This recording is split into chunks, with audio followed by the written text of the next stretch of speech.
here we are, all as messengers. That's truly, it's not an exclusion conversation. It's not, oh, you don't want to write, so, oh, you're not invited to the movement. No, you have multifaceted passions with purpose. And so this show is meant to cut through the lies that you aren't welcome. It's meant to cut through the lies that you aren't capable or worthy. It's meant to cut through the lies that it's really hard, or that it's got to be all consuming when it comes to your timing, or your family has to, suffer while you grind and grace over grind, but yet you're still hustling. And it's lies on your time. It's lies over your health. It's lies over humanity at large. It's lies over that you shouldn't be a part of politics when you're also a part of education, when you're also a part of all these other spheres of influence like family, when that is who you are. You are all of these things. So it's meant to cut through the lies. It's meant to declare truth.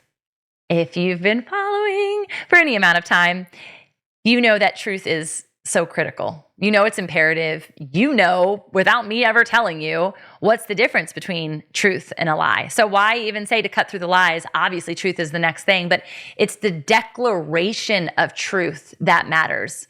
Because the declaration of lies is in our face every single day. Propaganda, all of the marketing, everywhere that we go, right? Even media, right? Everything in social media, all these places is constantly spewing a false reality. And I want us to declare truth. And declaration happens both in action and in words. The next thing this show is going to do is transform narratives. What does that actually mean? It means that other people have controlled the narrative of even what the church and who the church is supposed to be. Sometimes even pastors, sometimes even churches, definitely denominations. And that was never God's intent. He was intending for us to come together. He was intending for us to be one voice. And that is literally when I closed my eyes and I was processing the language and the title for this show and where it was going. And I had a friend who was helping me with the brand archetype. I don't know if you've ever done that. Chris Rickster, shout out to the brand archetype concept. And I was closing my eyes and he's like, when all the messengers come together, what does it look like?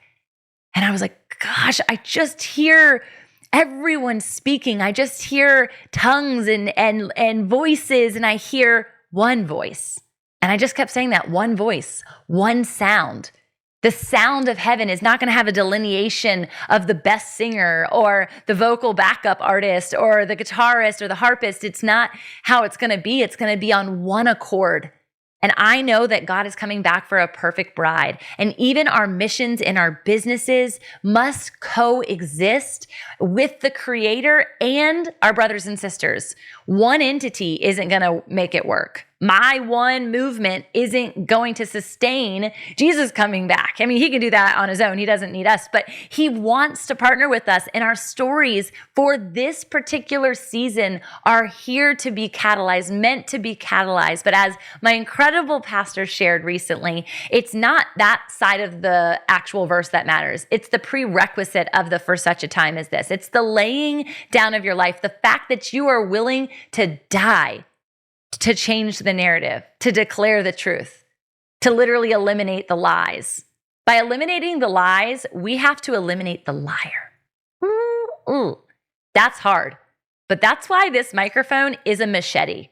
I am breaking generational curses. So are you. We are saying no to the bondage that we've been put in. We are pulling off the tape of our ducked mouth tape, right? We are clearing the voices.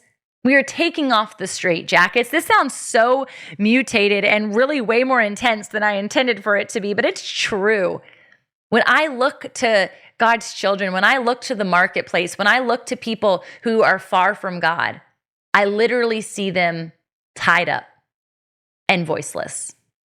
And this very show, to create a movement, we've got to free the captives. We're free and free indeed because we know Jesus, right? So it is our call. It is our mission. It is our purpose as a collective whole. Stop looking out there. Start looking to the word and knowing that together we are meant to make disciples of nations.